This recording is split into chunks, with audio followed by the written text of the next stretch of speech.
Olá, bom dia a todos, bom dia Rio Grande do Sul, 11 horas e 37 minutos. Hoje é quinta-feira, dia 8 de outubro. Veja agora os destaques de hoje. Menina de 13 anos reage a assalto e é agredida na região carbonífera do estado. Por que tanta brutalidade com uma criança? Foi por um fininho. Flagrante de desrespeito ao trânsito no município de Camaquã. Como foi que essa pedestre conseguiu escapar? Pandemia em uma gangorra? Enquanto o número de casos aumenta em países europeus, medidas são flexibilizadas no Rio Grande do Sul. Em Porto Alegre, shoppings e restaurantes voltam a funcionar no domingo. Você tem medo de uma segunda onda? Participe! facebook.com/SBTRS Oficial.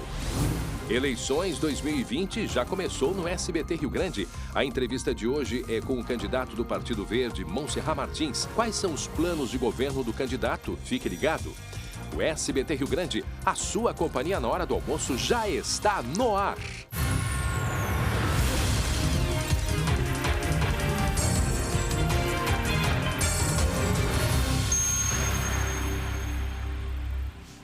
Atenção para essa imagem de um acidente que aconteceu em Soledade, no norte do estado. 2 pessoas morreram. Olha só, o carro vermelho tenta atravessar a BR-386 e vem um caminhão carregado com leite e bate em cheio nesta caminhonete. Um gravíssimo acidente que aconteceu na tarde de ontem. Morreu o motorista, 36 anos, e mais tarde a tia dele, tá? A tia e sobrinho dentro do carro. Daqui a pouco a gente traz mais detalhes. Aliás, é um trecho onde há muitos acidentes. Nesse trecho que fica ali em Soledade, no norte do estado. E a gente vai mostrar também que teve novidades no caso da morte do ex-presidente do Conselho Regional de Medicina, Marco Antônio Becker. Lembram disto? Esse crime aconteceu em 2008. 12 anos depois, uma nova versão sugere que 2 brigadianos teriam assassinado o médico. Depois do intervalo, a gente volta, portanto, com a atualização deste caso. É um rápido intervalo, tem ainda as notícias em seguida do esporte. Ontem teve vitória do Grêmio, daqui a pouquinho tem muita, mas muita informação para você. É um rápido intervalo, até já. Já estamos de volta com o SBT Rio Grande, 11 horas e 43 minutos, 21 graus é a temperatura. Tem um recado muito importante, porque chegou o mês de outubro. O mês em que sempre todos alertamos para o cuidado com a saúde das mulheres. É o Outubro Rosa. E ele está aí para mostrar o quanto que a prevenção pode fazer total diferença na sua saúde e bem-estar. E o plano de saúde da IBCM está pronto para atender servidoras e servidores públicos municipais e estaduais, através de diversas especialidades médicas, além de terapias e odonto. Tudo sem coparticipação e por apenas R$ 170,03 mensais por pessoa. E fique com sua saúde em dia e preserve sua qualidade de vida. Sua saúde é o que você tem de mais importante. Por isso, ligue agora mesmo para o telefone que aparece aqui, 3230-5511, ou mande um WhatsApp para o número que está aparecendo também aqui na tela. IBCM, o plano de saúde feito para o servidor público. E atenção, já vamos falar de esporte, porque a noite de ontem teve quebra de jejum, não é verdade? Quase 2 meses depois, o Grêmio voltou a vencer em casa no Brasileirão. Tá na hora do esporte.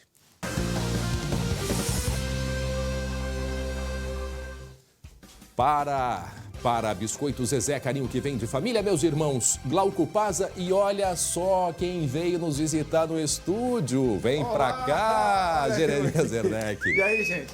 Tudo bem? É bondade. Tudo ótimo. Sempre é muito bom tê-los por perto, não é verdade? Time completinho em campo hoje. Time completo. E aí, que o avião? Satisfação. O avião decolou ou não decolou? Mais ou menos, Glauco, né?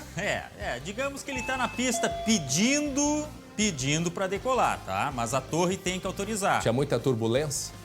Na verdade, assim, tem o plano de voo. Então não é assim, uma hora para outra eu vou subir. Não, tem que obedecer uma série de critérios, né, Jeremias? Não é bem assim. 59 dias depois, olha que 59 dias de jejum é muito tempo, viu? Mas o Grêmio conseguiu vencer novamente dentro de casa pelo Campeonato Brasileiro. E o combustível dessa vitória estava na reserva. Por quê? Porque os 2 jogadores que fizeram os gols gremistas geralmente estão no banco de reservas. Isso mesmo, né? O Luiz Fernando, que fez o primeiro gol, uma jogada, aliás, muito bem trabalhada. O Grêmio começou arrasando, né, Jeremias? Pois é, 10, 15 minutos, né? E depois parou. Foi isso, né?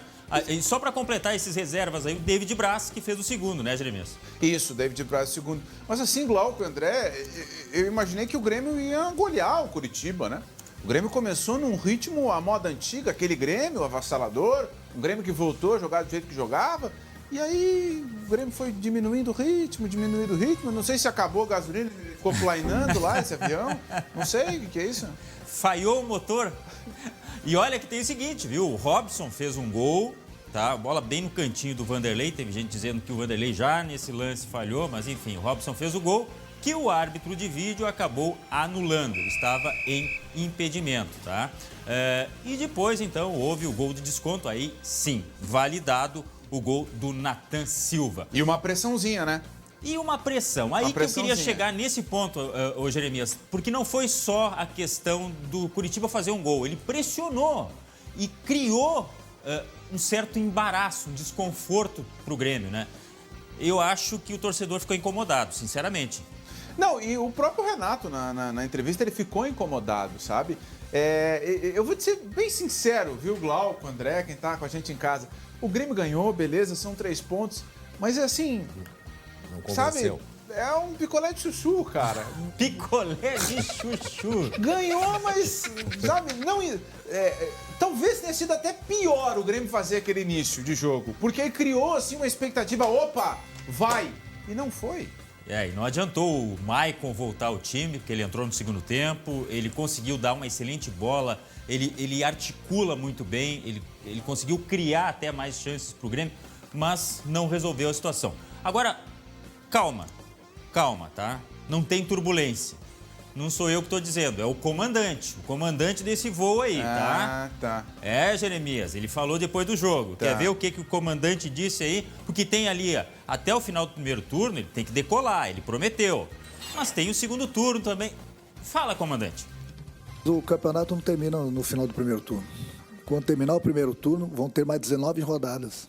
Então, no momento que eu falo que ele vai decolar, o Grêmio vai sair dessa situação incômoda que se encontrava até antes dessa partida. O lugar do Grêmio é entre os primeiros colocados, não importa se é no G4, G6, o importante é que o Grêmio vai subindo rodada a rodada. Aonde a gente vai chegar, eu não sei, até porque ninguém sabe onde as outras equipes vão chegar. É um filósofo, ninguém sabe onde todo mundo vai chegar. Fala e não diz muita coisa, né? Quer dizer, levanta voo e aí não para mais, né? Mas ele disse, quer ver? Olha só, tem um cara que fica olhando assim, tudo que... O André Raro pegou aqui, pensou uma frase, que ele se encontrava numa situação incômoda, André. Até agora, ele disse, né? Põe ali de novo pra gente ver. Até agora, se encontrava numa situação incômoda, até agora. Tipo assim, a partir desta partida, tudo vai mudar. A gente vai colocar em seguida. Pode ser. Quer ver? Atenção. Comanda, André, O campeonato não termina no final do primeiro turno. Quando terminar o primeiro turno, vão ter mais 19 rodadas. Então, no momento que eu falo que ele vai decolar, o Grêmio vai sair dessa situação incômoda que se encontrava até antes dessa partida. O lugar do Grêmio é entre os primeiros colocados, não importa se é no G4, G6, o importante é que o Grêmio vai subindo rodada a rodada. Aonde a gente vai chegar, eu não sei, até porque ninguém sabe onde as outras equipes vão chegar. Tudo é tudo, nada é nada. Agora, sabe qual foi o momento mais emocionante do jogo? Foi o gol, foi o segundo gol. Não. Foi a despedida do Marcelo Oliveira, o lateral do Grêmio, ou também zagueiro, vinha jogando como zagueiro. 1 ano e meio sem jogar, né, Jeremias? Entrou em campo, mas com um significado todo especial. Para sua despedida, ele vai para o outro lado do balcão, vai trabalhar como coordenador técnico. E o Marcelo Oliveira foi o primeiro jogador contratado pelo presidente Romildo Bolzan. Ele é uma das pedras angulares da formação desse vestiário multicampeão. Então ele recebeu todas as homenagens e ele vai assumir esse cargo de coordenador técnico também com essa missão de manter o espírito daquele Grêmio. E vinha se preparando, né, para isso. Fez um curso já lá na escola do Barcelona e outro em São Paulo, então está se preparando. Olha só, Jeremias e André, daqui a pouco a gente volta para falar, até porque tem jogo do Inter hoje, né? Isso. Mas eu quero me despedir com uma palavra linda, né? 2 palavras. Ai. Pedra angular. Daqui a pouco vai ter que explicar. Eu vou descobrir o que é, tá? Daqui a pouco vai ter que explicar. Até daqui a pouco. Até já, em seguida, Jeremias. E atenção, 11h50, faltando 10 para o meio-dia. Olha só o que aconteceu em São Jerônimo, aqui na região carbonífera. Acreditem, uma menina de 13 anos Ela reagiu a um assalto e o que aconteceu? Foi agredida. O criminoso queria o celular dela. Daqui a pouco a gente vai trazer detalhes e informações. E atenção, tem novidades no caso da morte do ex-presidente do Conselho Regional de Medicina, Marco Antônio Becker. Agora tem uma nova versão e esta nova versão pode inocentar o médico, Dr. Bayar Fischer. Vamos explicar, vamos relembrar. O colega Lucas Abate, ao vivo, tem todas as informações e os detalhes para a gente. Lucas, bom dia. O que é que aconteceu neste caso? Qual foi esta mudança? Qual é esta novidade que pode, sim, se confirmar, dar uma reviravolta nesse caso, no chamado caso do Dr. Marco Antônio Becker, né? Lucas, bom dia. Bom dia, André. Bom dia a todos. 12 anos depois, o caso pode passar por uma reviravolta, tem uma novidade, porque a defesa de um dos acusados, que é o acusado de ser quem levou os assassinos até o médico Bayar Fischer, que é acusado como mandante, apresentou uma nova versão para o crime. A versão atual, que corre desde 2008, quando teve o caso, foi confirmada pela polícia, pelo Ministério Público e que está tramitando, é de que o médico, o ex-andrologista Bayar Fischer, estava com um processo de cassação do diploma pelo CREMERS, o qual o Marco Antônio Becker era vice-presidente na época. Então foi uma represália por essa atuação. O Bayar Fischer teria contratado o traficante Jura, que enviou 2 executores para matarem o médico em 2008. Esse é o processo que tramita e, inclusive, por esse crime, 4 pessoas vão a júri em data não marcada por homicídio triplamente qualificado. O que acontece a partir de agora, André? A defesa, que sempre negou qualquer envolvimento dessas pessoas, diz que não se tem essa motivação, apresentou uma nova versão, trouxe novas 6 testemunhas para o caso e essas 6 testemunhas indicam que Becker, na verdade, foi morto por outro motivo, por motivos pessoais e por 2 ex-policiais militares. Essa versão foi apresentada por novas testemunhas.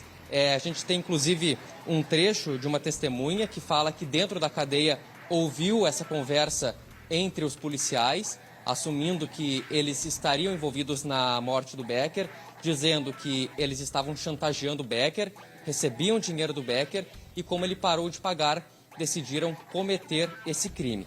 O que se faz a partir de agora, André? Essa nova versão foi repassada para a Justiça Federal pela defesa e a defesa pediu uma reabertura do inquérito, pediu para que essas pessoas sejam ouvidas dentro do inquérito para que se analise novamente se de fato essa versão procede. E agora, tudo com a Justiça Federal para ver se abre ou não novamente essa investigação.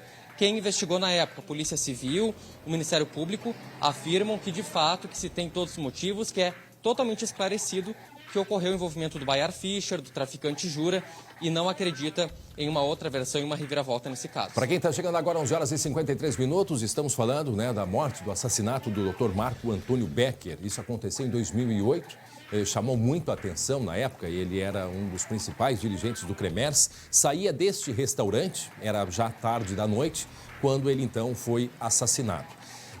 Houve uma investigação, né, Lucas? Só para quem não se lembra, houve uma investigação. Essas pessoas não chegaram ainda não aconteceu o júri, né? Ainda há o processo, né, que está acontecendo e por isso agora, então, a defesa do Dr. Bayar, é isso? Do Dr. Bayar, que perdeu, né, o registro de médico, a defesa apresenta essa nova versão. E, de fato, é uma versão que a testemunha que tem, ela ouviu o suposto assassino falando de dentro da cadeia, algo assim. Então, esta pessoa que falou, de fato, precisa ser ouvida agora no inquérito, seria isso?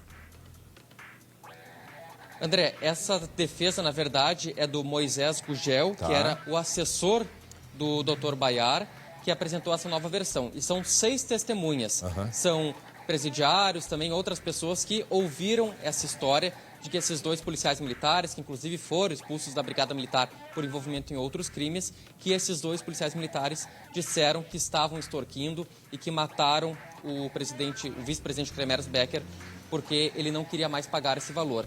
O processo, ele já está tramitando há 12 anos, inclusive ele demora bastante porque começou a tramitar na Justiça Estadual. Em 2011 teve um pedido da defesa, o próprio advogado Marcos Vinícius Barros, que traz essa nova versão, pediu em 2011 para que o caso fosse para a esfera federal, porque estaria ligado o crime com a atuação do Becker no CREMERS, que é um órgão federal. Então, voltou praticamente a estaca zero o processo em 2011, 2012 e desde então está tramitando. A Justiça já tem fortes indícios daquele caso, inclusive já definiu que 4 pessoas vão ao júri, apenas não marcou a data. E agora, com essa nova versão, tem que ver se um novo inquérito vai ser aberto, o que, segundo os órgãos que investigaram, é muito difícil porque é uma hipótese de assassinato por represália do Baiar, é muito forte. Bom, e eles têm provas consistentes sobre isso. Antes de passar para o Glauco, né? O Glauco quer fazer um comentário a respeito. Confirmando essa versão, né? Essa hipótese, o Dr. Baiar Fischer fica inocentado. É isso, né, Lucas? Pelo que a gente consegue perceber. O estranho é essas pessoas, né, esses 2 policiais, não terem se apresentado antes também, né? O que deve ser explicado devidamente na justiça. Glauco. Não, eu queria comentar só o seguinte, às vezes a gente reclama da morosidade da justiça, mas este é um dos casos mais, assim, mais difíceis de serem resolvidos na história do Rio Grande do Sul, porque há quanto tempo, você está falando aí, né, 12 anos, sei lá, que a gente está, ou 22 anos, que a gente está ouvindo, 2008, né? Bom, enfim. 2008, isso. O fato é o seguinte, essas apurações paralelas, André, e eu me lembro aqui do caso da Alexandra Dogolkensky também, que a apuração paralela teria apurado também, que ela poderia, o ex-marido dela poderia ter sido assassinado em vez de ter se suicidado. Todo mundo tem o direito de fazer, as famílias fazem e tal. Agora, tem que ver muito bem se são confiáveis e se podem ser anexadas num processo, enfim, uma possível condenação ou no enquadramento diferenciado, enfim. Agora, este caso específico aí se arrasta há muito tempo, né, André? E a lei permite isso, né? Tanto é que o Lucas Mas é um direito, né? Exato. Falou a respeito disso. Agora, na época e depois disso, a polícia confirmou, né, que não há dúvidas, a convicção de que sim, a ordem seria do Dr. Baiar Fischer. Quer dizer, é uma investigação que foi longa também, não é, Lucas? E que a polícia, portanto, chegou àquela conclusão. Vamos aguardar o desenrolar aí dos fatos para saber o que vai, se vai adiante, né? Se vai prosperar ou não esta possibilidade aí de que pode ser uma reviravolta se confirmar esta nova versão. Obrigado, Lucas Abate. Até daqui a pouco. Obrigado, Glauco. Em seguida a gente vai voltar a conversar. 11h58. Atenção para esta imagem aqui de um gravíssimo acidente na BR-386 em Soledade. Olha só, o carro vermelho, o Toro, né? Ele tenta atravessar e vem um caminhão carregado com leite e passa quase que por cima deste carro vermelho. 2 pessoas morreram em mais um grave acidente. Eu repito, é mais um grave acidente na BR-386, nesse trecho ali, né, Glauco? É uma imagem, vou te dizer, hein, André, é uma imagem muito forte essa que a gente acabou de ver aí, uma caminhonete vermelha que fazia o retorno no trevo de acesso ao município de Soledade e foi atingida por um caminhão que seguia pela BR-386. Você vê aí na imagem, né? O caminhão, além de ter batido neste carro, atropelou as árvores, derrubou essas árvores aí e o resultado deste triste acidente. O motorista Jandir Casagranda, de 36 anos, morreu na hora, o motorista da caminhonete. E a passageira Valdemira Pim, de 66 anos, tia do condutor, foi socorrida, mas não resistiu aos ferimentos e também morreu. O motorista do caminhão está no Hospital de Caridade Frei Clemente em estado grave. A perícia vai apontar as causas do acidente, que, como a gente viu aí nas imagens, foi muito forte. Olha a situação que ficou o caminhão, que é um veículo muito robusto, mas bateu no carro e também nas árvores, André. Não, e bateu em cheio de frente no motorista, né, que está internado, inspira cuidados, o motorista deste caminhão. Agora, Glauco, eu quero aproveitar essa oportunidade porque a gente fala de muitos acidentes nesse trecho. Para quem não conhece muito bem ou para quem não lembra, a gente vai explicar direitinho onde que fica esse trecho aí. Quem vai em direção ao norte do estado, passa ali por Lajeado, né, Estrela, Lajeado, aí começa a subir a serra, ali é chamada Serra de Soledade. São cerca de 20 quilômetros de subida, onde os caminhões vão muito devagar e descem muito devagar também, porque é uma serra. Chegando lá em cima, depois de 20 quilômetros, tem a cidade de Pouso Novo. Toda hora a gente ouve acidente em Pouso Novo. Passando Pouso Novo, mais alguns quilômetros, é Fontoura Xavier. Esse trecho de Fontoura Xavier, que a gente falou bastante tempo atrás por causa daquela menina que foi morta lá, a Bruna, né? A Bruna, que era a Paula, de Fontoura Xavier e que foi para a Soledade, lembra? A gente falou muito nisso. De Fontoura Xavier até Soledade são 20 quilômetros. E ali é BR-386, conhecida estrada da produção, que é esta aí. O que tem de acidente que acontece nesse trecho... Lembra que uns anos atrás ganhou a Mega Sena mais de 100 milhões, um morador de Fontoura Xavier? O filho dele morreu tempos atrás num acidente, também na BR-386. Esse trecho ele é controlado, é uma concessão para a CCR. É um trecho que ele é identificado, é pintado, ele é com muito cuidado. Sinalizado. Mas, infelizmente, o que acontece é um absurdo todo dia. É movimento de caminhão, então tu não pode perder a atenção ali, Glauco. Não dá para ficar desatento, porque esse carro a gente vê que ele, parece que ele, no dito gauchesco, ele titubeou, vê que ele vai devagar ali e quando ele se dá conta, ele dá uma acelerada. Aqui uma opinião, eu não sei, eu não sou André Raro, não sou especialista na avaliação das imagens, mas o que eu olhei ali, eu tenho a impressão que o motorista estava olhando para o outro lado da rodovia e não prestou atenção no lado do caminhão. Viu? Olha ali, ó, olha só, ele vai devagar, aí quando ele... A imagem está em velocidade normal, né? Ele vai devagarinho e aí ele dá uma acelerada. Olha ali, ó, ele vem, aí ele vai, diminui e quando ele se dá conta, ele dá uma acelerada. E aí não dá tempo, porque o caminhão também...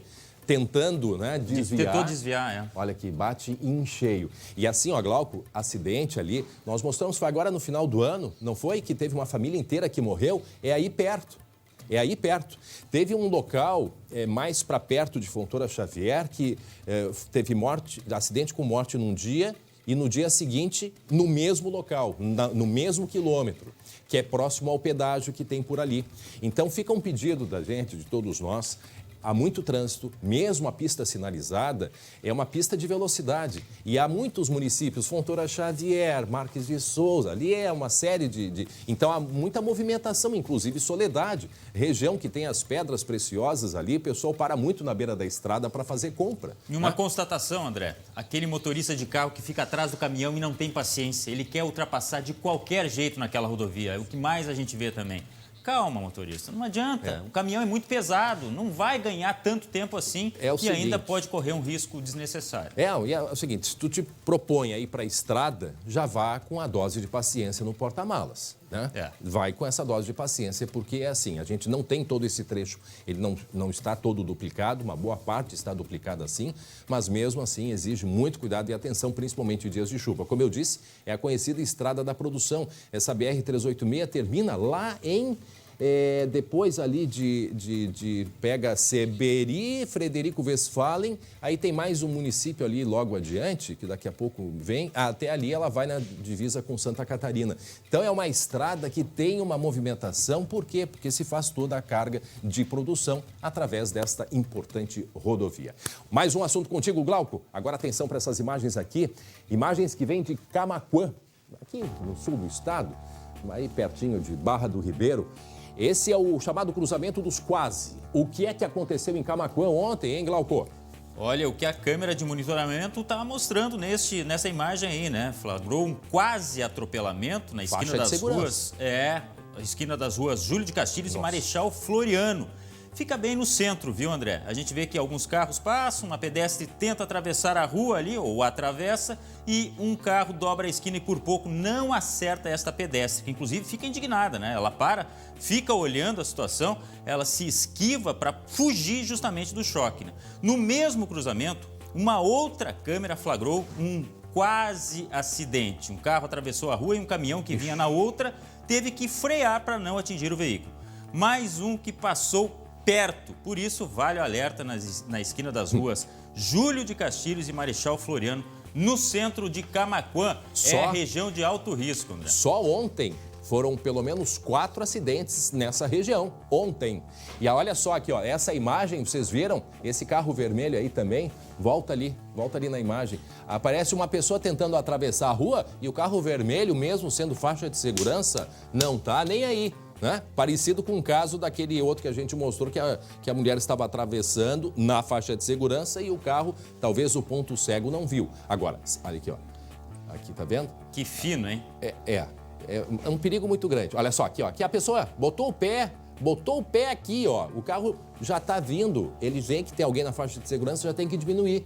né? E ali foi tranquilamente. Se estava no celular, se estava distraído, pensando na vida, não sei. Agora, tu vai para o trânsito, tu tem que ter cuidado. Repito, pelo menos 4 acidentes graves ontem nessa região. Camaquã é a cidade onde nós mostramos. Lembra aquele caminhão numa subida e que não teve mais força, carregado com canos de concreto, e o caminhão veio de ré atropelando árvores e parou só na fachada de uma casa, ainda bem que ninguém ficou ferido, também foi lá em Camaquã. O que nos faz ficarmos em alerta para ver o que está acontecendo por lá. Às vezes eu olho essa olha imagem... Aí, ó, olha só o que a mulher faz, ó. Ela foi assim, ó, Gal. Se ela não fizesse isso aqui, o carro tinha pego ela por trás. Eu cheguei a olhar essa imagem e fiquei com a impressão assim, não, esse motorista fez de propósito, dá um susto maior ainda nessa pedestre. Mas eu não vou acreditar que seja essa maldade aí, olha só. Agora, se tu olhar o carro, isto é uma coisa que eu sei que tem muito motorista que vai me xingar.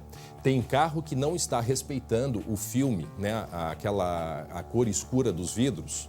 E às vezes o vidro é tão escuro que o cara não enxerga. Tá? Não sei se é esse caso aqui, mas me chamou a atenção que é um vidro muito escuro. E pega o ponto cego ainda. Sabe qual é o ponto cego do carro, né? Para a imagem. O ponto cego dos carros são esses pontos aqui nessa ligação do teto. Então o motorista sempre tem que ter muito cuidado, porque parece pouca coisa essa largura assim, mas isso pode significar muito, inclusive não enxergar o pedestre. Se tem faixa de segurança, apesar que essa aqui a metade está apagada, né? Mais da metade apagada. É muito bom o motorista, tendo faixa de segurança, ter atenção e cuidado com o pedestre. Muito bem, até já. Glauco, 12:06 e atenção.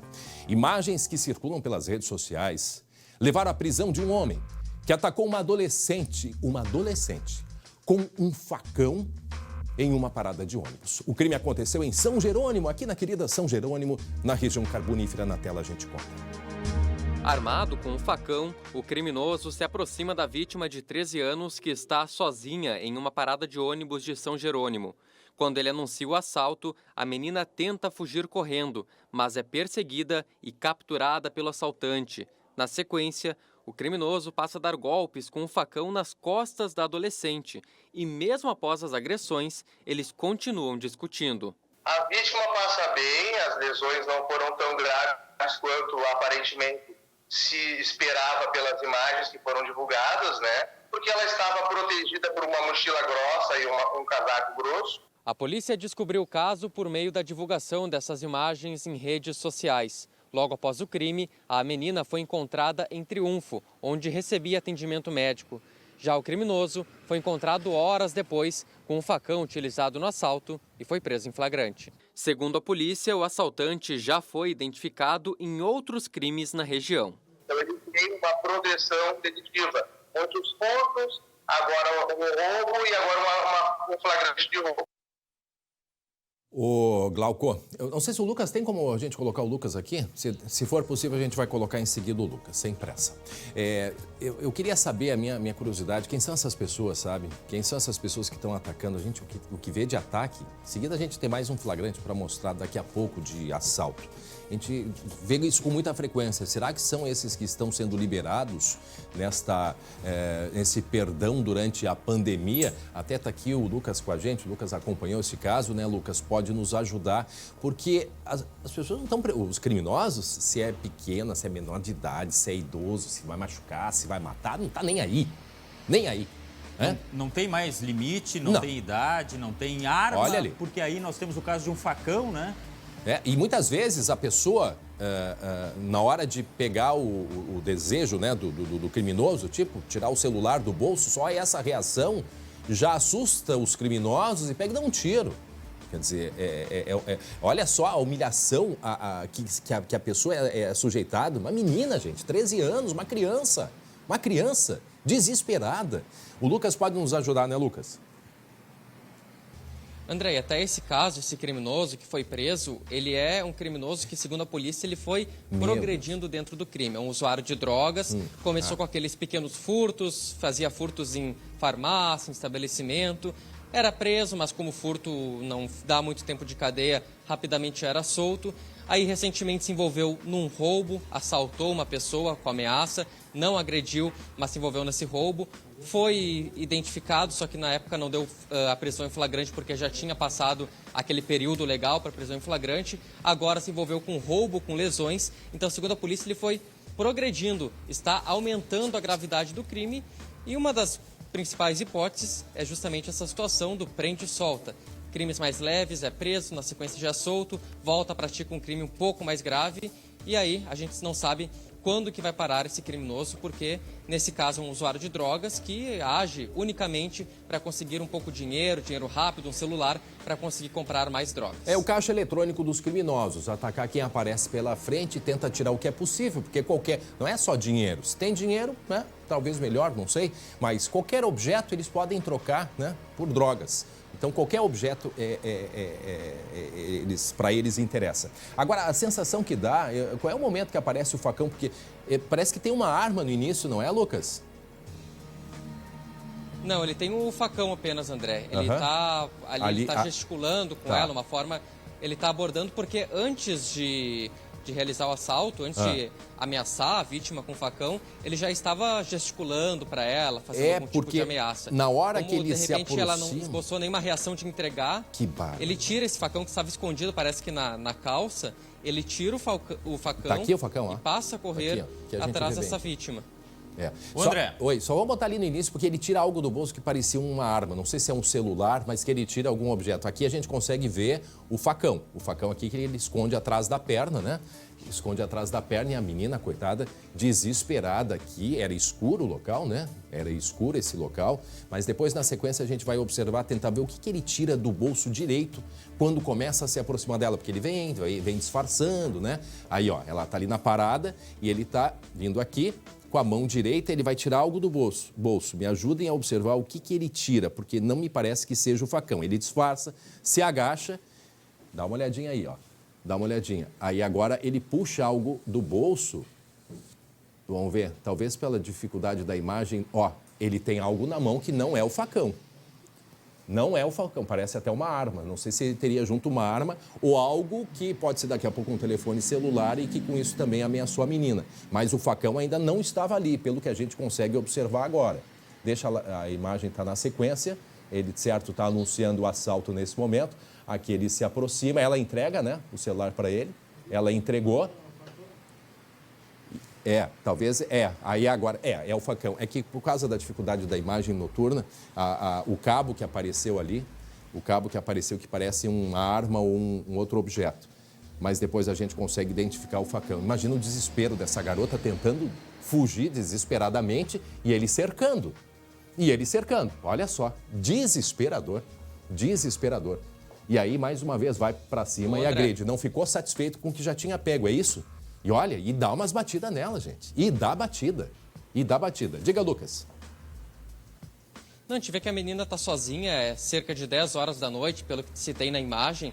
Ela estava ali, uma parada de ônibus e uma parada de bote também, porque tem a travessia do Rio de São Jerônimo para Triunfo. Isso. E ela chegou atrasada, ela perdeu o último bote, que saiu às 9h30 da noite, e ela estava ali com certa forma perdida, tentando alguma forma de voltar para Triunfo, que é a cidade dela. E ela estava sozinha, foi agredida, ficou ferida e ela foi resgatada por algumas pessoas que passaram por ali, que também foram pegar o bote, também haviam perdido e ajudaram ela depois e conseguiram fazer a travessia de balsa para Triunfo em um carro e fazer o socorro médico dessa jovem, dessa menina adolescente, que felizmente, apesar de toda a gravidade, esses golpes acertaram bastante a mochila, o casaco dela, então ela não teve ferimentos mais graves. Foi sorte, viu? Dá pra dizer que também foi sorte, porque a vestimenta dela e a própria mochila amenizaram aquilo que poderia ser uma tragédia ali. Agora, é difícil esse homem aí, em sã consciência, fazer isso, né? De repente já estava sob efeito de alguma coisa. E olha, quem faz isso, e segundo o delegado falou, já faz há muito tempo também, com várias outras pessoas, então é figurinha carimbada, né, André? Deixa eu pedir ajuda pro pessoal, porque a imagem ali, ela tá um pouco, ela teve feito o zoom. Qual é o horário, hein? Qual é o horário? A gente consegue ver? Aqui tá 5 de outubro. A gente vai tentar ver o horário, porque pelo que eu vejo aqui, ó, a travessia das balsas e a balsa, nessas duas cidades, entre Triunfo e São Jerônimo, fica num lugar mais afastado. Isso é na beira do rio, é um local escuro, que tem pouca movimentação.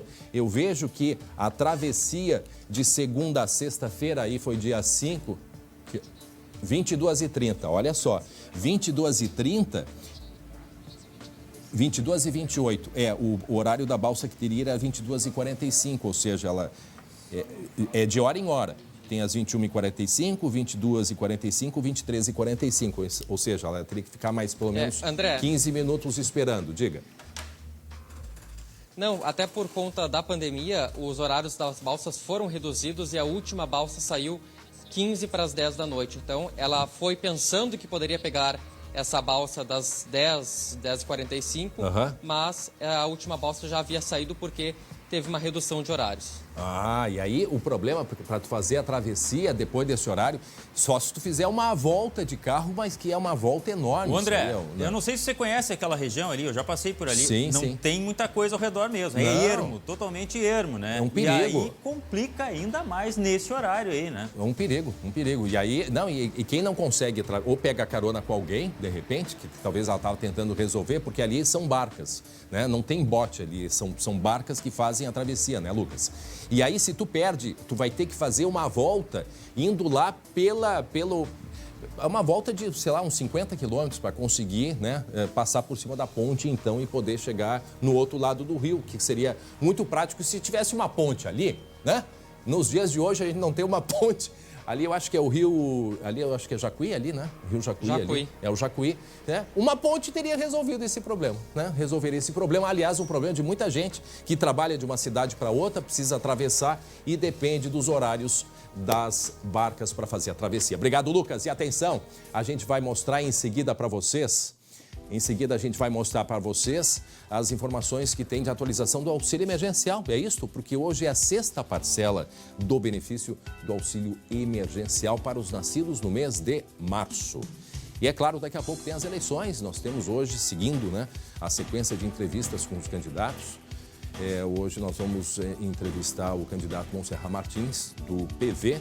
Daqui a pouquinho, são 10 minutos de entrevista. Vamos saber que propostas eles têm para a Prefeitura de Porto Alegre ser eleito. Então, daqui a pouco temos aí 10 minutos de entrevista com ele. 12h e 17 minutos, 21 graus é a temperatura e a Estael Cias já está aqui no estúdio, vai nos atualizar em seguida sobre o feriado que está chegando. Como é que vai ficar o tempo? Qual é a manchete do tempo, Estael? Oi? Frio.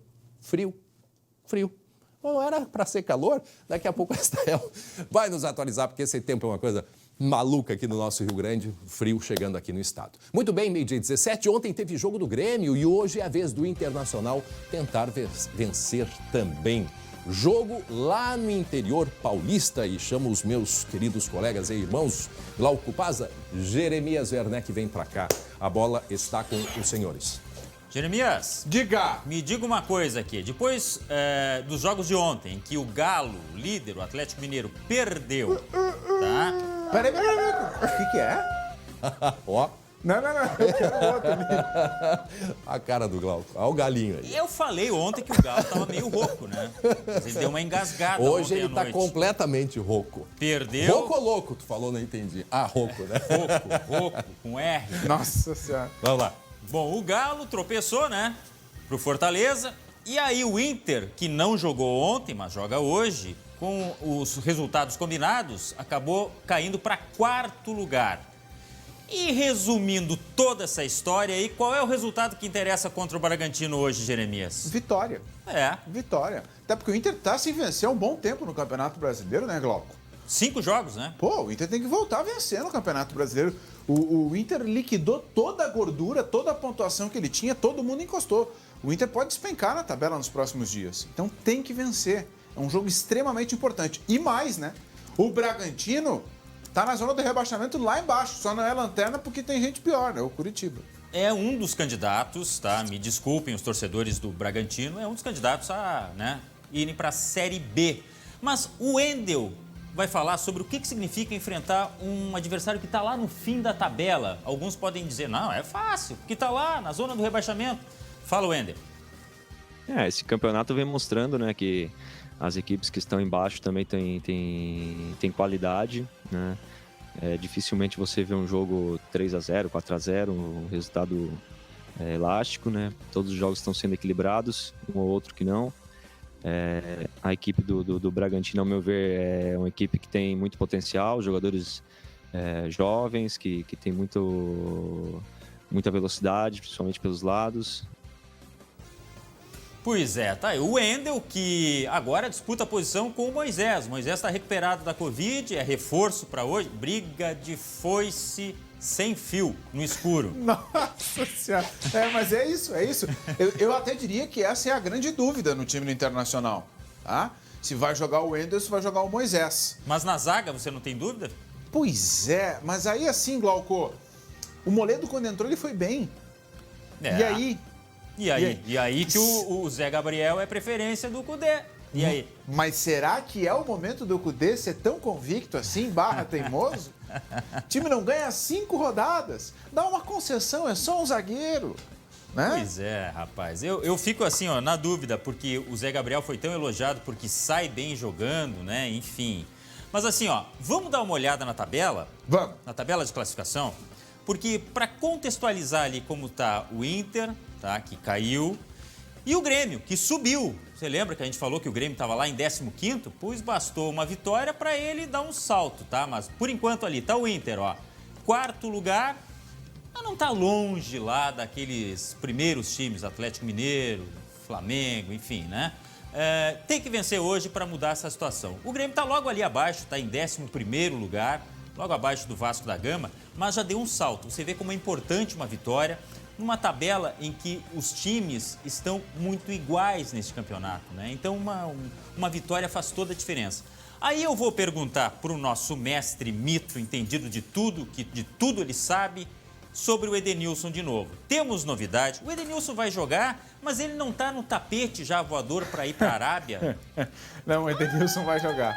O Edenilson vai jogar e provavelmente vai ser o capitão do Inter mais uma vez. Durma com um barulho desse. Aí o torcedor vai me cobrar, vai ir para a rede social. Glauco, o Edenilson não pode ser capitão, um cara que não tá com a cabeça no Inter, mas vai falar isso aí pro Cudê. Eu não sei. E tem tanta coisa que o torcedor queria falar pro Cudê, na verdade. Mas assim, sobre o caso do Edenilson, segue travada a história, não faz me rir, não viu metal, entendeu? O Inter sabe que o clube lá não paga, tá querendo receber. Tem até uma história, viu, Glauco e André? Agora pela manhã surgiu uma história de que o Inter vai tentar segurar o Edenilson até o final do Campeonato Brasileiro. Mas aí é o seguinte, né? O Edenilson já disse, só não falou publicamente em entrevista, mas ele já falou para várias pessoas no Beira-Rio, para várias pessoas, inclusive colegas nossos, Glauco, que ele quer sair, que a proposta é muito boa. Então, assim, ó, eu não sou presidente do Inter, eu não sou presidente do Grêmio, mas assim, quando acontece isso, resolve. Você acha que afetou o PP, que ontem não foi lá tão bem também, essa questão de negociação, Jeremias? Tem gente reclamando que o PP estava com outra cabeça ontem. O PP foi discreto, né? Pois mas é que o time do Grêmio inteiro foi discreto, né? Então pois é difícil. Mas aí que tá, o Grêmio venceu, mas foi uma sopa de chuchu, né, cara? É sopa agora, antes era o picolé. O importante é que é de chuchu. Mas assim, voltando pro Inter, eu tenho certeza que 10 entre 10 colorados estão loucos pra comer uma sopa de chuchu hoje.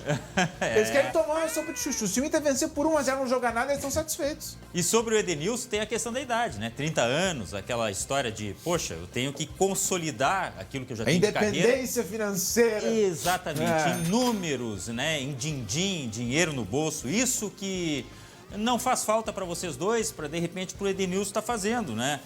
Então, 30 anos, eu não lembro como é que eram, 30 anos, faz tanto tempo. Mas é uma boa idade para buscar independência financeira. O homem é um gênio, é inacreditável, é uma máquina. Mas assim, ó, sobre o Edenilson, tá? O Edenilson já falou que ia ir. Então, André, chega lá e resolve. Mas os caras não têm dinheiro. Põe uma garantia, não sei. O que não pode é o Edenilson de novo jogar, é o Edenilson de novo ser capitão do Inter, sabe? E o Edenilson é um cara multicampeão, foi multicampeão no Corinthians, é um dos líderes desse elenco. Se ele tá querendo sair, em respeito à decisão dele, o Inter tem... Exato, o Inter tem que resolver essa situação. Por falar em líder, Jeremias, vamos terminar aqui com uma entrevista que aconteceu agora há pouco. Opa! Marcelo Oliveira, que está abandonando o campo de futebol, mas está indo para o outro lado, vai ser coordenador técnico do Grêmio. Ele falou há pouquinho, vamos ver. Que quando eu cheguei aqui na minha primeira coletiva, eu falei de todo o meu coração que eu estava realizando um sonho de vestir a camisa do Grêmio. Eu sabia que grandes coisas iam acontecer aqui, grandes coisas eu ia viver aqui, porque eu acreditava muito nisso. E quando a gente começou a ter a conversa da minha nova função, eu estava com a minha esposa em casa. Na semana passada a gente conversando. Nós estamos há 15 anos juntos e ela me falou assim: eu lembro quando a gente ainda era namorado e você já me falava que o teu sonho era vestir a camisa do Grêmio. Olha só, rapaz, isso é 2 declarações de amor. Uma ele fez para a namorada lá atrás e essa para o Grêmio. Valeu. Grande figura, Marcelo Oliveira. Sucesso para ele, né, Jeremias? Unanimidade, né? Todo mundo fala que é um cara sensacional, alto astral. Ele rompeu o joelho, uma seríssima lesão, rapidinho, no dia do aniversário dele, e que ele estava voltando de uma lesão. Que presente. E ele, assim, ele chegou no clube depois, num alto astral, dizendo: eu tô vivo, gente. Eu tô vivo e tal, tem esse problema aqui, mas vamos em frente, há mais um ano que eu tô vivendo. Um cara, um exemplo de vida, de superação. Sucesso para ele. Muito bem, gente. Agora vamos mudar de assunto. Eu tenho uma pergunta para fazer para os senhores. Opa! Já conhece o Pix, não é verdade? Fiquei sabendo e já fiz o cadastro. Já fez o cadastro? Já. Fiz é também. fácil? Hoje pela manhã. Barbada. Facinho, facinho. Já tô até dia 16, que é o primeiro dia, Isso. 16 de novembro, você pode me passar aquele dinheiro já, né? Estou te devendo, né? Mas Isso. vamos ver, eu ainda não fiz o cadastro, tá? Não vem com essa. Vamos por partes. Eu ainda não entendi muito bem o que é, mas já me cadastrei. Exatamente. Primeiro a gente tem que explicar. Para quem está chegando agora, para quem não acompanhou ontem nas reportagens, o que é o Pix? Né? O Pix é pagamento instantâneo e o X significa o ida e vai e vem do dinheiro. Esta sigla é uma sigla que foi criada pelo Banco Central, pelo governo do Brasil. É uma revolução nos sistemas de pagamento online. Ou seja, futuramente o TED e o DOC, eles vão terminar. Por que o governo fez isso, o Banco Central fez isso? Para diminuir ou praticamente zerar o risco que se tem numa transação bancária. Hoje as agências bancárias, elas não ganham, o faturamento não chega mais a ser com o DOC, aquelas transações, mas o risco é muito grande. Então, por isso que foi, né, contextualizamos aí por que foi criado esse Pix, que entra em operação, como o Glauco disse, a partir do dia 16 de novembro. E ele vai ser uma revolução, pode ficar aqui junto, Jeremias, vai ser uma revolução nesse sistema de pagamento, né? Então, ele promete vários benefícios, facilitar muito a vida das pessoas. Vou poder transferir o dinheiro que eu devo para o Glauco num domingo, e ele vai receber no domingo. Tá? E a mim, não? Tu também estou te devendo? Eu Sim. vou olhar depois a minha listinha. A gente conversou com uma economista para entender como que vai funcionar. Confere aí. É uma transferência eletrônica de recursos, né? Praticamente automática, então é online, real time. Funciona 7 dias da semana, 24 horas no dia. Então você pode fazer transferências no final de semana. Nem todo celular vai funcionar o sistema. Então a pessoa tem que ter um smartphone para poder utilizar o Pix. Você tem uma conta bancária, você vai se cadastrar. O interessante é que as pessoas já são cadastradas por ter uma conta corrente. Então você vai cadastrar o Pix. O Pix você pode cadastrar através de chaves. Essa chave ela vai ser ou o seu CPF, ou o e-mail, ou o número de telefone. Lembrando sempre que uma pessoa pode ter no máximo 5 chaves, né? E também vai existir a possibilidade de ter uma chave aleatória, para quem não tem conta bancária, receber o dinheiro. No sistema Pix, ele pode emitir o QR Code e você pega o seu celular, você vai absorver esse QR Code e automaticamente a transação vai ser feita. Você vai aumentar o número de oferta, a gente chama de capilaridade dos bancos, né? Então, a pessoa que não é bancarizada hoje, elas vão ter acesso a banco que elas não tinham. Todo o sistema eletrônico ele é suscetível à ação de outras pessoas mal intencionadas. E já começaram a mandar e-mail para as pessoas, pedir para fazer cadastro, essas coisas. As pessoas têm que se reportar diretamente ao banco, não ficar aceitando ofertas mirabolantes que vão aparecer na internet e verificar se o e-mail também é um e-mail confiável, né? Às vezes é um e-mail que a pessoa já vê que é um golpe. Se você vai comprar uma maquininha, a administradora de cartão de crédito, a administradora da maquininha, ela te cobra do comerciante uma tarifa, né, de uso. Então, esse tipo de pagamento também vai continuar existindo na realização do volume que o comerciante vai executar através do sistema, né? Operações feitas diretamente no banco, né, onde você pode ter que fazer uma transferência de alto valor, alguma coisa assim, aí existem umas taxas que vão ser cobradas. Varia de banco para banco a cobrança dessas tarifas. O que eu acho que é importante a gente deixar claro, não que o sistema ele seja suscetível à fraude, não é. É porque o cadastramento ele deve ser feito na página do banco que você tem conta. É até 5 contas, né, Glauco? Você pode, até 5 agências bancárias que você tem a conta, pode cadastrar. 5 chaves, né? Isso. Agora, o que é importante é o seguinte, tem muita gente recebendo por WhatsApp, ou por e-mail, ou por mensagem, se cadastre aqui no banco tal para fazer o Pix. Não entra nessa. Não entra. Entra sim na página do banco. No meu abriu no aplicativo ali. Entrei no aplicativo, entendeu? Para ver quanto é que eu estava devendo ali. E aí apareceu o cadastro do Pix, não sei o quê, o Pix vem aí. Eu já me cadastrei rapidinho. Isso. Só botei os dados básicos e vai facilitar. E olha, para a pandemia isso vai ser muito útil, porque, por exemplo, lá uma banquinha de cachorro-quente na rua. Estou dando aqui um exemplo simples, né? Ele vai ter um QR Code, que é aqueles códigos que são quadrados. Preto e branco, uns quadradinhos. Isso, o chamado QR Code, né? E aí tu pega teu cachorro quente, aí tu só entra ali no Pix, no sistema de pagamento, projeta o teu telefone para aquele QR Code e vai fazer o pagamento. Se vocês já devem ter observado que tem muitos postos de gasolina, por exemplo, estão fazendo isso. Eles estão facilitando o modo de pagamento por QR Code. Eu só não sei ainda, não consegui descobrir se isso tem a ver com o Pix ou não, mas imagino que seja uma alternativa também sendo criada como facilidade, né? Com facilidade, né? Os japoneses já têm isso há algum tempo, né? Os japoneses têm isso pelo celular, fazer as transferências e os pagamentos, né? E aí eles começaram... Na China também, eles começaram a eliminar cartão. Isso. André, Jeremias, eu só fiquei com uma dúvida, que é a questão das chaves. A gente pode usar, por exemplo, o CPF, pode usar o número do celular. Eu, quando cadastrei, eu fiquei com certo medo de usar o celular. Por uma questão muito minha, assim, de não expor e tal. Mas eu queria saber até se existe algum risco em colocar o seu próprio número de celular como uma chave, que vale a gente lembrar que é uma forma de identificar. Que é você, pelo CPF, tal, só você tem aquele CPF. Porque na hora de fazer a transação, é bom que a gente repetir, né? Depois de feita a transação, só com o outro concordando para devolver o dinheiro se foi feita de forma errada. Não tem aquela coisa de fazer no final de semana, depois correr na segunda, pedir para o teu gerente, olha, fiz errado uma transferência, né? Porque no final de semana também vai funcionar o Pix. Acho que essa é uma das grandes vantagens, né? É o valor da compensação. E não ter custo, né? Exato. Não ter custo, até para mês. Então, assim, só reforçando, até eu já pedi aqui uma consultoria, isso que a gente vê dos postos não é o Pix, é um outro sistema também, o pessoal está correndo atrás, né, para conseguir facilitar o consumidor, tá certo? Então agora não tem desculpa, vai pagar o que me deve. Não, tudo bem, Jeremias, tá dispensado por hoje. Tá bom, vamos mudar de assunto. Vou lá com o pessoal aqui da época do cheque, então eles estão meio... Um abraço, Jeremias Werneck. Muito bem, atenção para essa imagem aqui, Glauco, me ajuda, olha só, um salvamento. A gente vai botar a imagem de um salvamento que aconteceu. Uma criança que estava engasgada. Conta pra gente essa história, ela foi em Santa Rosa, Glauco. Pois é, a família chegou com essa criança de poucos meses de vida, né, que estava engasgada, e os bombeiros fizeram o atendimento ali. Foi rápido, mas o drama, o pavor que passou essa família, você está vendo aí nas imagens, né? Aquele procedimento básico que é padrão.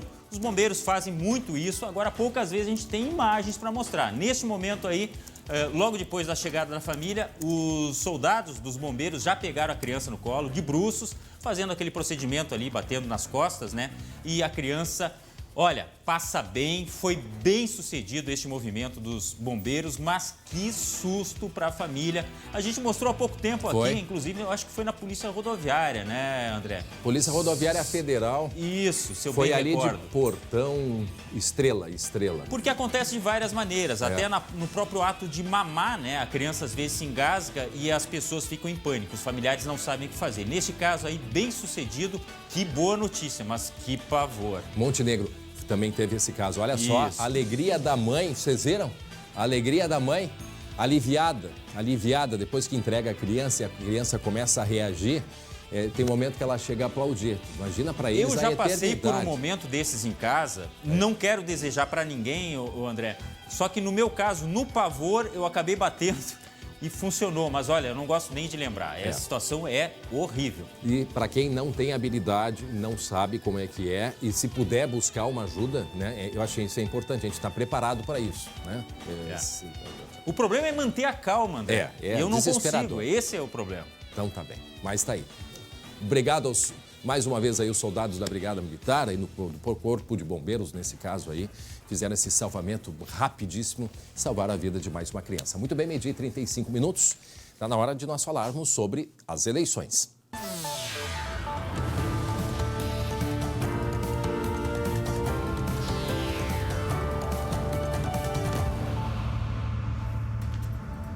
Chegamos ao quarto dia, O quarto dia da série de entrevistas com os candidatos a prefeito de Porto Alegre.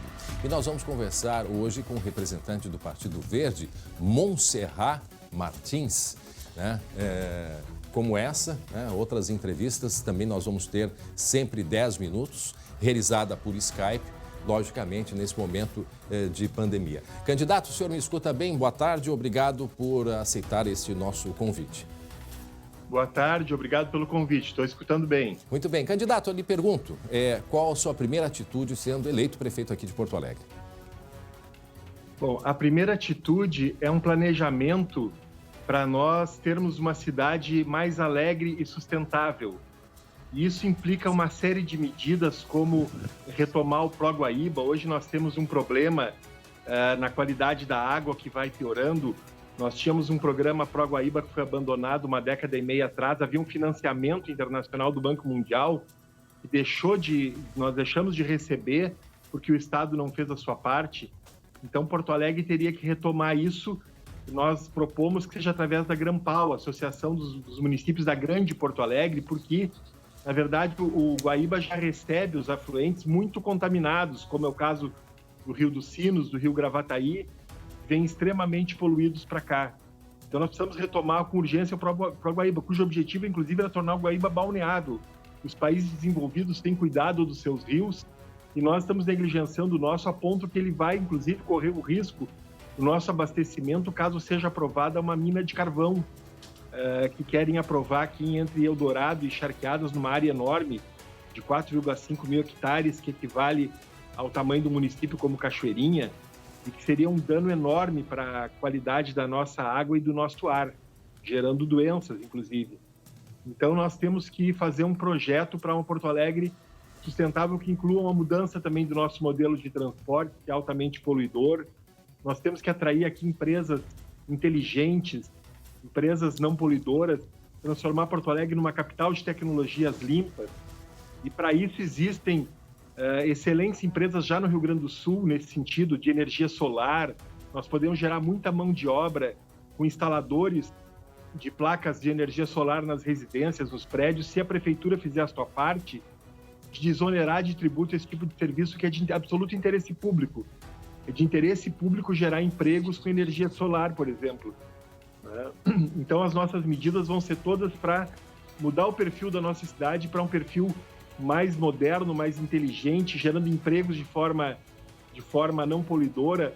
Outra questão estratégica fundamental é nós utilizarmos bem a Prostempa. Nós temos uma empresa pública de tecnologia da informação, TI, e ela é fundamental para um programa de inclusão digital.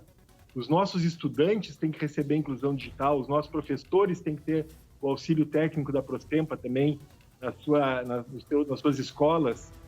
Os trabalhadores têm que ser recapacitados. Então, um amplo programa de inclusão digital para que os nossos estudantes sejam capacitados e os nossos trabalhadores sejam recapacitados nisso, de forma também a gerar novas vagas de emprego.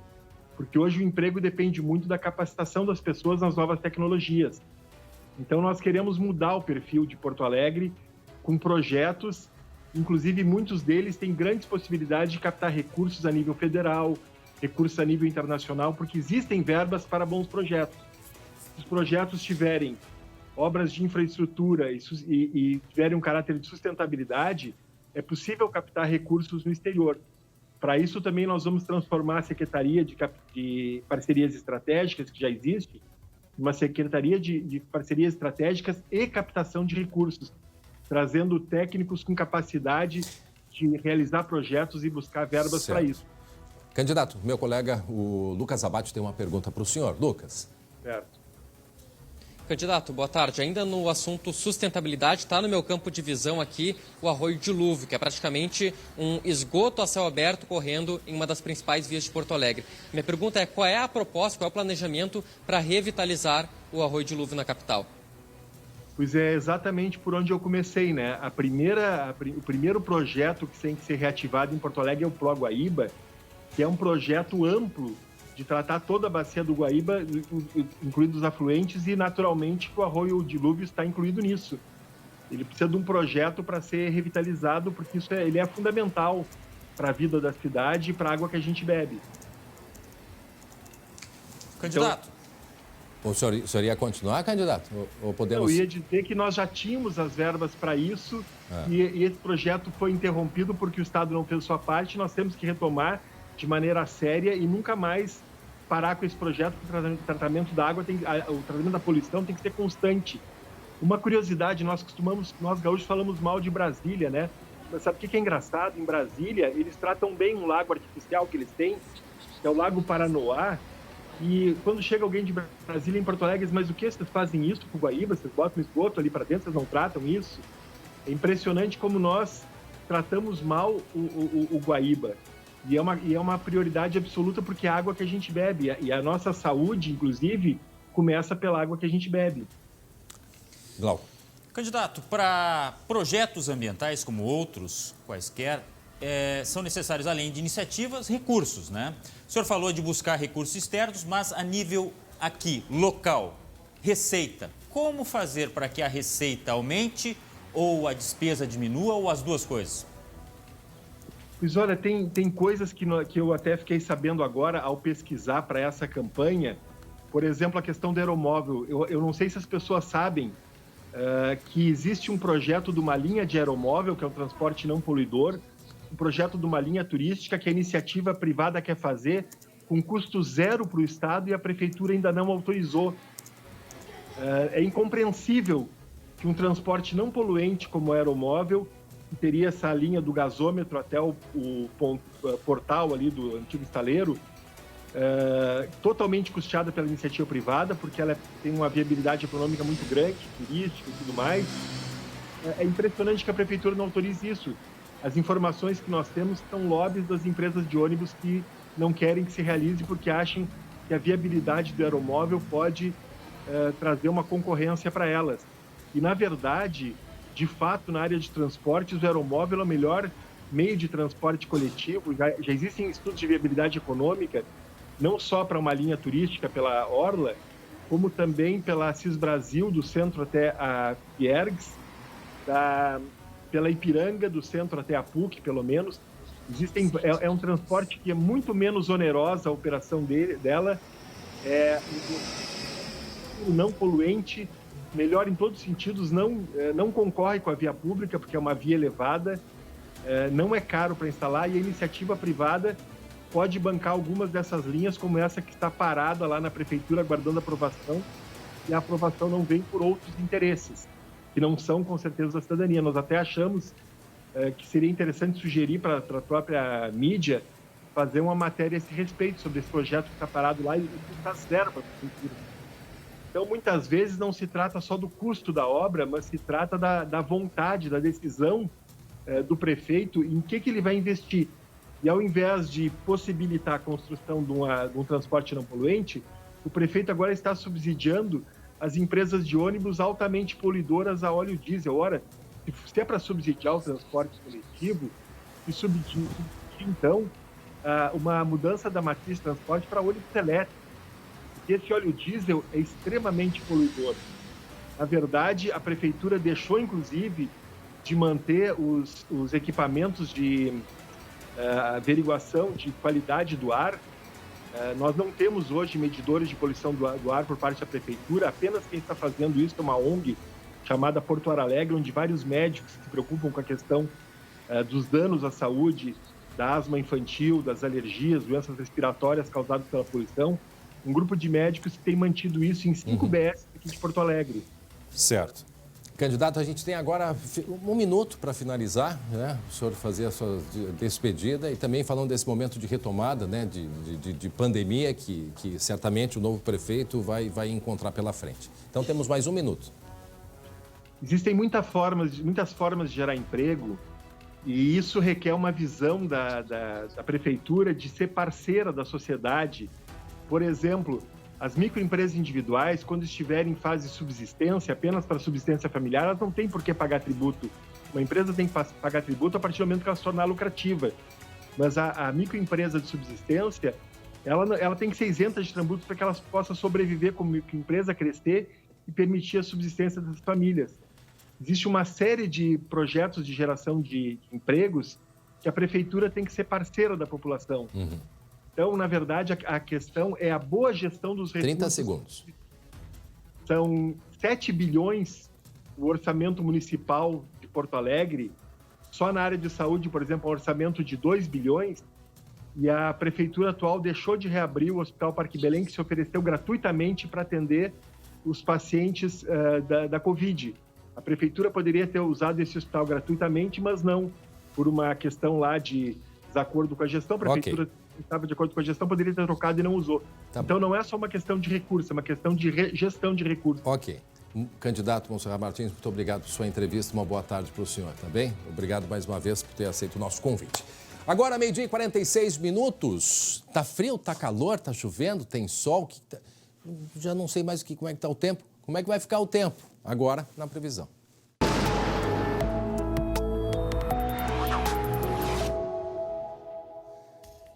Já está chegando a Estael Cias, porque olha, depois de pelo menos aí uns 5, né? É 5? 5 ou 6? 5 ou 6 dias que a gente não viu o sol, parece que ele está dando as caras. Deve ser isso, né? É, uns 5, 6 dias. Por aí. Pois é, aí, André. está? Pois é, nós temos aí hoje ainda um quadro de instabilidade em parte do estado. É preciso ressaltar que a gente fala muito da umidade, das nuvens, da chuva que está incomodando, mas ela afeta muito mais o centro e leste do Rio Grande do Sul. Imagens agora ao vivo, vejam que belo céu azul aqui em Porto Alegre, algumas nuvens, é ao né? vivo? Ao vivo. Olha só, porque quando eu cheguei não tinha céu azul. É, tá linda a imagem. Imagem linda lá de fora.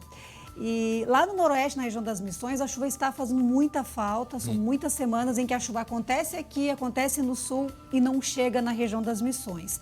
Temos boas notícias, porque hoje, no final da tarde à noite, pode ser que chova em alguns pontos isolados, pode até chover forte, com temporais hoje, entre o final da tarde à noite, em toda a divisa com Santa Catarina e pegando também a região das Missões. Foi essa região, né, Estael, que a temperatura chegou a quase 40 graus e a gente com frio aqui. Exatamente. Quer dizer, eles estão ainda sofrendo. Quais cidades lá principais? Santa Rosa, Frederico Westphalen, a região de Santo Augusto, Palmeira das Missões, São Luís Gonzaga. A chuva está fazendo falta por lá. E aquele bloqueio atmosférico, aquela massa de ar quente que cobre boa parte do Brasil, acaba chegando àquela região. Então, a perspectiva hoje, olha, Santa Rosa, 28 graus, temperatura alta, possibilidade de pancadas de chuva no final da tarde e à noite, também alguma instabilidade na região de Caxias do Sul, com máxima de 19 graus. Aqui na região metropolitana, apenas nuvens, alguns períodos de nuvens, com 22 graus, 23 graus em Santa Maria, 26 graus em uma tarde ensolarada lá em Uruguaiana, e para a região de Pelotas, 18 graus é a perspectiva. O interessante é que amanhã uma massa de ar polar, uma massa de ar seco e frio vai avançar pelo estado. Previsão para sexta-feira, muita atenção, Serra Sudeste, região de Pero Machado, Canguçu, com marcas de temperatura entre 3 e 4 graus. Alguns modelos até projetam alguma geada isolada por lá. Grande parte do estado com temperatura baixando de 10 graus. Sábado, a previsão para o sábado, vejam, amplia essa área de temperatura baixa no começo da manhã, ainda frio mais intenso entre a Campanha e a Serra Sudeste, com mínimas ao redor de 5 graus. É frio para essa época do ano, a gente está em meados de outubro. Grande parte do estado com marcas abaixo de 10 graus, faixa central, região do Planalto, região do Alto Jacuí, aparados campos de cima da serra. Agora, no domingo, esfria ainda mais. E vejam, tem alguns trechos aqui da região de Encruzilhada do Sul, mesmo na parte central, e principalmente entre o Alto Jacuí e aparados da serra, com temperatura entre 2 e 4 graus.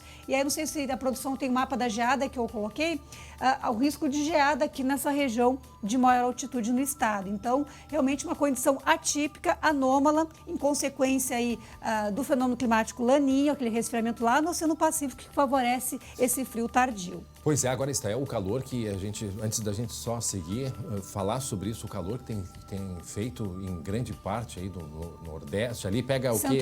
Centro-Oeste, Sudeste, Goiás. Uma caixa d'água derreteu, Estael. Sim. Né? Os animais estão sofrendo com a temperatura que está a média de 5 graus acima do normal. Olhem só, gente, a caixa d'água, o que aconteceu. Exatamente. O interessante, André, é que quando a gente fala em 40 graus, 43, 44 graus que fez, é medido a sombra dentro de um abrigo meteorológico, porque ao ar livre, a pessoa exposta ao sol, ela vai sentir uma diferença de temperatura em torno de 8 graus. Então, se fazia 40 graus no termômetro registrado dentro do abrigo meteorológico, na verdade, essa caixa d'água estava exposta a quase 50 graus. Sim. Porque ela estava direto exposta ao ar livre. É a mesma exposição de alguém que esteja na rua. Então, por esse é o perigo, inclusive, de morte, né? O que foi orientado para as pessoas. O Instituto Nacional de Meteorologia fez um alerta, inclusive, de risco de hipertermia por calor excessivo. Não só o calor excessivo, né? São muitos dias seguidos com temperatura acima da média. Os animais e tal. Previsão para os próximos dias aqui em Porto Alegre, dando um exemplo do que vai acontecer no Rio Grande do Sul. Vejam, tempo seco, previsão de sol, vai dar para aproveitar atividades externas. E vejam como a temperatura cai domingo, o amanhecer mais frio com 8 graus, as tardes ficam entre 22 e 21 graus e no domingo maior amplitude térmica, tempo ensolarado, frio de manhã e aquecimento à tarde. E mais um alerta, Estael. Mais um alerta, o buraco da camada de ozônio, o ozônio protege a gente dos raios ultravioletas. Fizemos uma comparação, aqui tem esse vídeo da Agência Europeia Copérnicos, que faz o acompanhamento da camada de ozônio, e observaram, comparando o ano passado com esse, que o buraco da camada de ozônio em torno aqui da região do hemisfério sul está muito menor do que o ano passado. Aliás, é muito maior, né? Esse buraco da camada de ozônio é um dos maiores nos últimos 15 anos. E o que isso impacta no nosso dia a dia? O ozônio, ele nos protege da radiação ultravioleta. A radiação ultravioleta, ela atinge seus maiores valores agora, entre primavera e verão. Então, se vai se expor ao sol, vai ficar pegando, até é bom, né, em razão da vitamina D, que faz falta, tem que usar filtro solar, porque a radiação ultravioleta ela é nociva à pele, ela tem um efeito acumulativo, então a gente não vai sentir os efeitos. Se pegou só hoje, ao longo do tempo vai acumulando essa radiação na pele, e isso pode trazer doenças. O Rio Grande do Sul é um dos campeões em câncer de pele, acho que só perde para Santa Catarina, então tem que usar filtro solar. Esse ano mais até, tem que ter essa preocupação mais até em relação a outros anos, porque a camada de ozônio que nos protegeria dessa radiação ultravioleta, ela está muito fina, em algumas áreas chega perto de 0 a concentração de ozônio, então significa que a radiação ultravioleta está passando livre, sem um filtro. Então, esses dias ensolarados, como a gente vai ter agora, a sexta-feira, o sábado e domingo, boa parte do estado, nesses dias, mesmo que fique um pouquinho exposto ao sol, a gente vende todo o inverno com a pele protegida, com a roupa, então tem que usar filtro solar. E para a gente encerrar o feriado, segunda-feira vai ser com... Segunda-feira com predomínio de sol ainda. Estael, agora vamos mudar de assunto, mas a gente quer a tua companhia aqui. Porque o que acontece? Afinal, o oceano está mais quente ou não está? Deve estar, né? Porque as baleias, as famosas baleias franca, elas vêm até o nosso litoral para buscar aquecimento e se reproduzirem, não é verdade? E olha só o que apareceu em Xangri-Lá, Glauco Paz. Pois é, né? A baleia veio dar uma banda aqui no litoral sul do Rio Grande do Sul, o litoral norte, mas o litoral sul brasileiro, né? E aí, este filhote de baleia foi flagrado por pescadores ali em Xangri-Lá, perto da Guarita 104. Este filhote de baleia, com aproximadamente 3 metros de comprimento, foi devolvido ao mar com a ajuda destes pescadores. E um detalhe, a mãe baleia, a dona baleia, estava lá no mar verificando tudo, aguardando que o filhote voltasse. Imagina. É a mãe natureza, né? Ontem a gente mostrou aqui as corujas, né, que estavam no teto de uma igreja, né, na torre de uma igreja. Pois aí, então, um outro exemplo de visita inesperada, está aí o filhote de baleia que foi devolvido ao mar e saiu andando com a sua mãe. Parabéns aos pescadores lá de Xangri-Lá que realizaram. Este é uma espécie de mink anã, é uma espécie de baleia bastante conhecida aqui nessa região. Bastante pesada. Sul do Brasil. 3 metros, é filhote, mas o pessoal passou, olha, dificuldade para colocar no mar, viu? Agora, isso é bacana, né? A Estael está aqui com a gente e elas, curioso isso, elas vivem, né, no hemisfério sul, mas com o frio, com o inverno, elas acabam migrando, né? Elas vão, o nosso litoral, o litoral catarinense, e é o momento delas reproduzirem também. Agora, Glauco, repete o que fazia a mamãe baleia. Mãe é mãe, só vou dizer isso, né? Mãe Mãe é mãe, mamãe, é isso a Olha, mamãe estava olha, observando. olha, criançada, prestem atenção agora que o tio Glauco vai contar onde é que estava a mamãe baleia nessa A hora. mamãe baleia fez ao contrário do que as outras mamães fazem. As outras mamães dizem assim, não vai no fundo. E a mamãe baleia disse assim, não vai no raso. Ela foi no raso e acabou encalhando. Por isso precisou Boa. da ajuda dos pescadores. Não, essa comparação foi excelente, Glauco. Essa comparação foi ótima. Era o que tínhamos pro momento. E aí a baleiazinha ali, o filhotinho, né? Com só aí deve ter uns 500, uma meia Arteira, né? Como tonelada. todo filho é, né? Arteira, Resolveu teimar, o que aconteceu? O que passou pela cabeça da mamãe? Volta pro fundo, menino! É isso? Mas parece que Vem pro levou fundo. puxão de nadadeira, não foi de orelha. Muito boa, tá certo, Glauco. Está em Alcias, então tá aí nosso momento fofura. Ontem a gente Isso. teve umas corujas aí, a coruja da torre. A gente mostrou ela com aqueles olhões assim, espetacular. Beijo grande, Stael. A gente se encontra na segunda-feira com lá. temperaturas amenas e sol. É isso? Isso aí. Então, até lá. Muito bem, gente. 12h e 55 minutos. Então, o Glauco, olha, o Glauco é uma figura. A mamãe baleia, essa vai entrar para a história da televisão gaúcha. Muito boa essa, muito boa. Olha só, gente, agora vamos falar de um outro assunto aqui e bastante sério, porque a nossa preocupação, né, Glauco? O Rio Grande do Sul ultrapassou a marca de 5 mil mortos por coronavírus. O número de casos chegou a mais de 207 mil. Bom, enquanto isso, novas flexibilizações são anunciadas aqui no estado. Aqui em Porto Alegre, por exemplo, os shoppings e restaurantes voltam a funcionar no domingo, ainda com horários especiais. A pergunta que a gente faz, né, Glauco? Sabemos que as coisas precisam ser retomadas, não adianta a gente ficar sentado esperando a vacina chegar, porque a gente não sabe quando ela vai chegar exatamente. Tomara que chegue aí até o final do ano, se Deus quiser. Mas, enfim, a pergunta que nós fazemos para você que está em casa, porque é o seguinte, a pandemia não terminou. Nós estamos num momento de declínio aqui no Rio Grande do Sul. A pergunta que a gente faz, você tem medo de uma segunda onda, como está acontecendo, por exemplo, em países europeus? A média na Espanha, Glauco, ela está o dobro, de contaminação está o dobro da média do Brasil, que está em cerca de 12 por 100 mil habitantes, 12 casos por 100 mil habitantes. Então vejam que agora a Europa vive aquele momento lembrando da Itália, que foi aquele pânico que nós acompanhamos aqui em fevereiro com pessoas sem espaço nos hospitais, um caos total. Aconteceu na Itália, aconteceu nos Estados Unidos, aconteceu na Espanha e outros países também.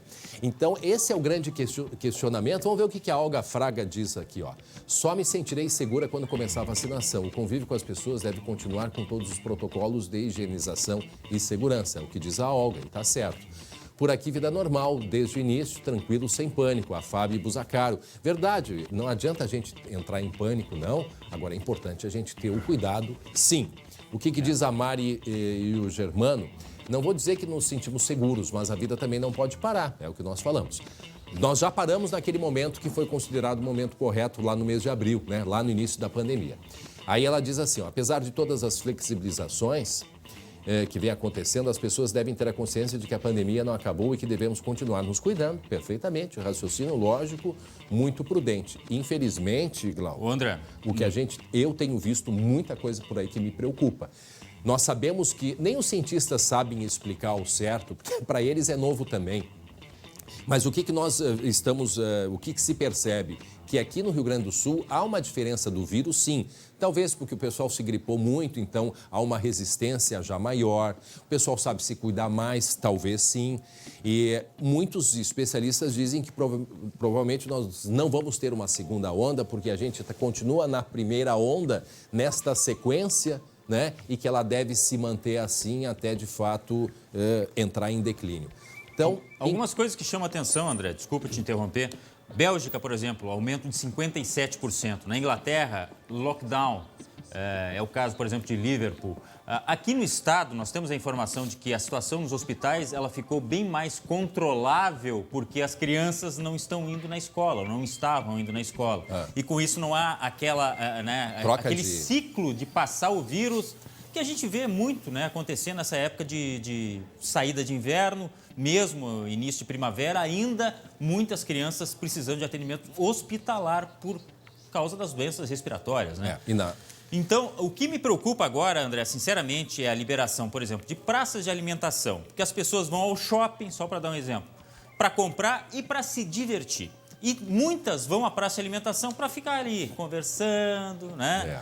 Comem e depois ficam ali, né? Entretenimento. E isso me parece que não é aconselhável. Ó, informação que na Itália, a partir de hoje, é obrigatoriedade do uso de máscara.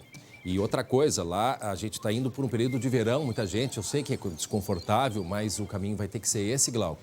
Inclusive máscaras de cor mais clara, porque já vi casos de pessoas que se queimaram, né, por usarem máscaras de cor preta, de cor escura. Também a gente vai ter que começar a se preocupar com isso. Agora sim, ó, Glauco, o que a gente deve pedir para todas as pessoas próximas da gente, que ainda o distanciamento ele é importante, sabe? Com todo o respeito, eu vejo muita gente que se encontra, se cumprimenta com o cotovelo. A gente não pode ainda voltar a isso. Pelo correto ainda não pode, sabe? Porque muita gente espirra justamente no cotovelo, né? As pessoas podem se encostar onde tem o vírus e tá com o vírus na roupa. Lá vem o tio André Xarope, é verdade, estou eu cá de novo me apresentando.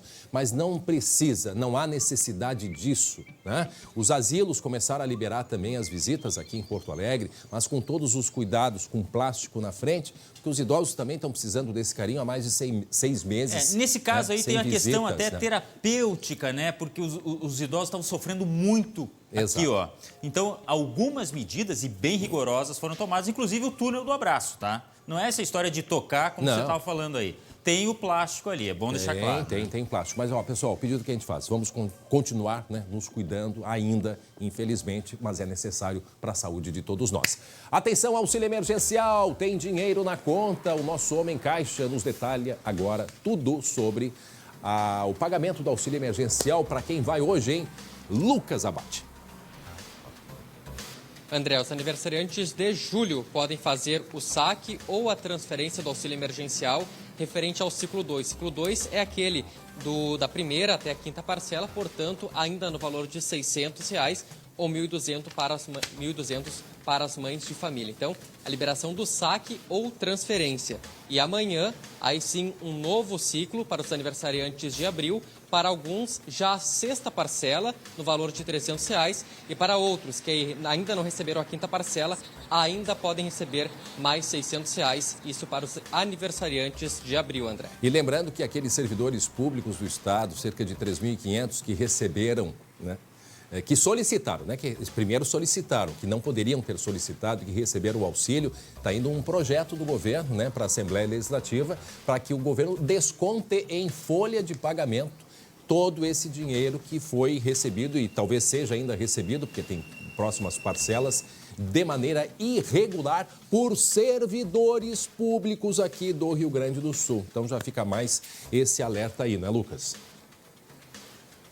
Isso, André. E a Polícia Federal também está de olho em pessoas que não deveriam, mas se inscreveram e conseguiram receber esse auxílio emergencial de R$ 600, entre eles servidores públicos aqui do Rio Grande do Sul e que agora, por obrigatoriedade, podem ter o desconto diretamente na folha. Tá certo. Encerramos por aqui? É isso? Obrigado, Lucas Abate. Obrigado pelas informações. Agora, olha só o que aconteceu hoje de manhã, agora há pouco, é isso? Imagem que chegou há pouco no centro da capital. Uma confusão. Explica pra gente o que houve, Glauco. Foi um protesto, André, que aconteceu lá no centro. Aconteceu o seguinte, ó. Por volta das 8 horas da manhã, vendedores ambulantes de hortifruti e granjeiros colocaram fogo em caixas em protesto ao recolhimento dos produtos. A ordem foi dada pela Secretaria Municipal de Desenvolvimento Econômico. Os vendedores ambulantes não aceitaram a ação e a Guarda Municipal agiu usando spray de pimenta e balas de borracha para conter a manifestação. Aí é aquela situação delicada, né, André? Uns precisam trabalhar e o poder público precisa fiscalizar e no meio disso tudo o risco, inclusive risco ali de uma coisa mais grave. Por quê? Porque houve confronto, houve protesto, houve fogo e tiros de balas de borracha. Uma situação realmente delicada ali no centro da capital. Isso aconteceu Repito, hoje pela manhã, André. Pois é. E aí a gente vê aí o pessoal recolhendo, o pessoal indignado. Eu imagino a situação, sabe? Entendo os dois lados, sabe, Glauco? Momento de pandemia, o pessoal está precisando vender, já juntou o dinheiro que tinha para conseguir comprar alguma coisa para poder revender e ter um lucro. E só que não adianta, tem que ter as regras também, porque aí tu é injusto com outros que seguem e que pagam todos os impostos direitinho. Então, esse pessoal tem que buscar uma regularização, não tem jeito. O caminho, eu sei que é difícil, é complicado, está precisando vender. E protestar, eu acho que pode protestar. O problema é a forma de protestar, botar fogo, enfim. Inclusive colocando em risco outras pessoas que não têm nada a ver com isso. Né? E acá, no final da história, o trânsito, aí prejudica o trânsito também. E a bala de borracha? A bala de borracha pode pegar em alguém que não está no protesto. Sim, uma série de consequências a partir disso, dessas manifestações. E o pessoal está em local irregular, ali na esquina, porque o que acontece? O pessoal das lojas, os donos das lojas aqui que a gente vê, eles reclamam porque essas bancas, elas tapam toda a vista que você tem, por exemplo, para as lojas, né? Aí já começa a questão sanitária, a questão dos impostos, são vários itens que entram nisso aí, né? Feito o registro, vamos terminar com uma bonita imagem, né, de uma baleia que apareceu no nosso litoral. E segundo o tio Glauco, viu, criançada, a baleia mamãe estava em alto mar, né? Estava aguardando o desfecho porque ela se perdeu e foi lá para o raso. E aí o que acontece num caso desses aí, Glauco? A dona Baleia da Silva, que é a mamãe, começou a chamar a baleinha que não saía ali da beira da praia e ela encalhou. Aí os pescadores tiveram que ajudar e devolver esse filhote para dentro do mar. Aconteceu em Xangri-Lá, essa imagem bonita que a gente vê aí. E tudo bem, ficou tudo bem com o filhote e a mamãe, foram felizes para sempre. E aí, quando a criança, né, os filhos vão para a beira da praia, o que a mãe diz? A mãe diz: olha, cuidado com o fundo, tá? E aí a mamãe baleia disse: cuidado com o raso. Exatamente o contrário. Filhote não ouviu e aí se deu mal, né? E foi fato isso, a baleia ficou aguardando. Moral da história: filhotes, ouçam o que a mamãe e o papai dizem. O recado pro meu aí, viu? Olha só. Então, e lembrando que agora vai ter o feriado, muita gente vai aproveitar, vai pra praia também, né? Com todos os cuidados. Mas aí vai ter outras baleias. Bom, mas deixa assim. Esse Glauco não perde tempo. Bom, a gente vai ficando por aqui, né, Glauco, com essa imagem. Ontem já mostramos a coruja numa torre e essa imagem da baleia aqui em Xangri-Lá, no nosso litoral. SBT Animal. Isso aí. Ficamos por aqui. Obrigado pela audiência, pela companhia. Voltamos amanhã às 11h40, 19h20, segunda edição com Marcelo Chemali. Obrigado pela audiência. Um beijo carinhoso a todos. Até amanhã. Tchau, Léo.